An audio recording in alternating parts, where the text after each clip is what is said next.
Hello everyone, this is Dr. Aditi A. Singhania from NutriFit, Fit रहो, hit रहो। The Little Toe के behalf मैं आपसे आज बात करूंगी चाइल्ड न्यूट्रिशन एंड इम्यूनिटी के बारे में, जिससे आप लॉकडाउन घर पे बैठे अपने बच्चे को मैक्सिमम टू मैक्सिमम न्यूट्रिशन दे सकते हैं और उसकी इम्यूनिटी डेवलप कर सकते हैं ताकि वो बहुत सारे डिजीजेस से लड़ सके, specially in this corona virus time, जब हमारी बॉडी को सबसे ज़्यादा ज़रूरत है अपने बॉडी को एक शील्ड बनाने की, जिससे कि वो कोरोना वायरस जैसे डेडली बीमारी से बचा सके। तो आइए डिस्कस करते हैं। The first and foremost point जो कि हर एक साल के बच्चे के लिए बहुत ही ज़्यादा ज़रूरी है कि खाने के समय आप उसको प्लीज़ कोई भी टाइप का फ़ोन या आईपैड या टीवी प्लीज़ मत दिखाइए। I know this is a very shortcut method कि जिससे वो देख के खा ले, आपको भी लगेगा कि एटलीस्ट मेरा बच्चा खा रहा है, बट वो उसके बॉडी में कुछ नहीं लगेगा। जब तक आपका बच्चा कॉन्सेंट्रेट नहीं करता है कि वो एक्चुअली में क्या खा रहा है, that nutrient won't work in his body. तो भले ही आपका बच्चा 10 चीज़ नहीं खा के सिर्फ 2 चीज़ खाए, वो बहुत ज़्यादा ज़रूरी है कि उतना ही एटलीस्ट न्यूट्रिएंट उसके बॉडी में जा कर के वर्क करें। सो इसलिए please no TV, no mobile phones, no iPads.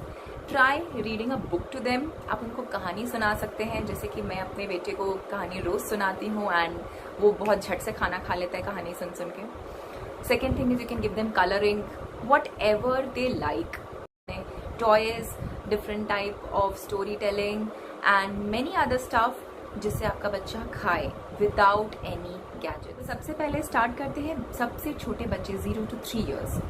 तो उनके सबसे पहले ज़रूरी है माँ का दूध। If you are breast feeding your child, उससे ज़्यादा बड़ा इम्यूनिटी टैबलेट आपके पास नहीं है। अगर आपका बच्चा वेल ब्रेस्ट फेड है तो आपके बच्चे को सारे टाइप का पोषण मिल रहा है। अगर आपका बच्चा 1 से 2 साल तक भी अगर ब्रेस्ट फीडिंग लेता है, इट्स नॉट अ प्रॉब्लम।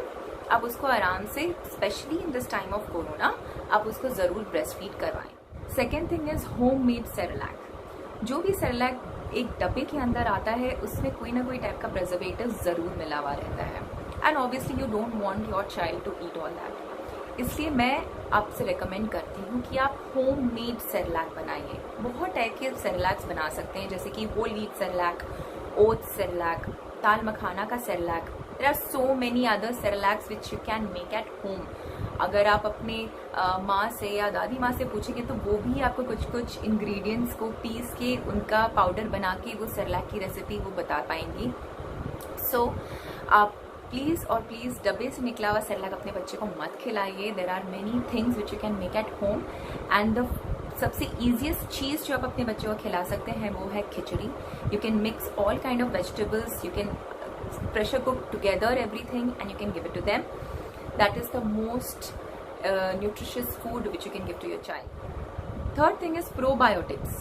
जब आपका चाइल्ड थोड़ा बड़ा हो जाता है, जैसे 7-8 महीने के बाद, 7 महीने के बाद से आप अपने बच्चे को प्रोबायोटिक्स दीजिए। दही, it is very essential, specially in summers. आप दही अच्छे से दीजिए। आप उसको छाछ बना के दे सकते हैं, आप नॉर्मल दही में चीनी या गुड़ मिला करके भी दे सकते हैं। उससे बच्चे के गट, मतलब उसके जो पेट का जो गुड बैक्टीरिया है उसका फ्लोरा बना रहेगा, उससे बहुत अच्छा डाइजेशन होगा। अगर डाइजेशन अच्छा होता है तो बॉडी की इम्यूनिटी अपने आप स्ट्रांग होती है। Second thing is fruits. आप कोई भी फॉर्म में आप फ्रूट्स दे सकते हैं, चाहे आप उसकी प्यूरी बना के, चाहे उसको स्टीम करके, चाहे आप उसको मैश करके, किसी भी टाइप से आप उसको फ्रूट्स खिला सकते हैं। अभी जैसे मैंगोज आ रहा है, mangoes is very very nutritious और अभी सीजन में है। So please give your child children mangoes, they will love it, they will make a mess out of it, but they will surely enjoy it. You can give them bananas, apple को आप steam भी कर सकते हैं। You can grate papayas and you can give it to them.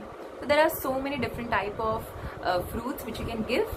जितना ज़्यादा fruits and vegetables आप उनके खाने पे मिलाएंगे, उतना ही ज़्यादा न्यूट्रिशियस खाना होगा और उसी से ज़्यादा आपको इम्यूनिटी भी बढ़ेगी। Last but not the least, toddlers के लिए सबसे ज़्यादा ज़रूरी है स्लीप। उनका स्लीप पैटर्न प्लीज़ डिस्टर्ब मत होने दीजिए। अभी स्कूल नहीं है, लेकिन आपको उनका स्लीप पैटर्न बहुत ही ज़्यादा एसेंशियल है मेंटेन करना।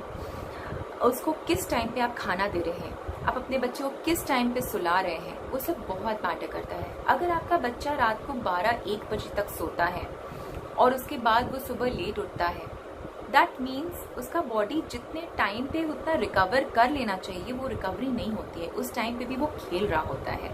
बच्चे का ऑप्टिमम टाइम है 8 to 9 o'clock के अंदर उसको सो जाना चाहिए, because from 9 o'clock to 12 o'clock उसकी ब्रेन का सबसे ज़्यादा मैक्सिमम कैपेसिटी होता है टू रीजनरेट ब्रेन सेल्स का, और उसका पूरा बॉडी भी एक रीस्टार्ट मोड में चला जाता है। सो इसीलिए please try and make a habit of giving your children dinner by at least 7:30 so that they sleep by at least 9-9:30 maximum। उससे ज़्यादा लेट प्लीज़ अपने बच्चों को मत सुलाइए। एक स्लीप टाइम हैबिट डालिए, या तो बेड टाइम स्टोरीज का हैबिट डालिए या बेड टाइम बात का हैबिट डालिए, जिससे उनको भी पता चलेगा कि अच्छा अब मेरा सोने का टाइम हो गया है। So even they will start to develop this habit. So if you really want your child to have a better immunity, the sleep timing is सबसे ज़्यादा important।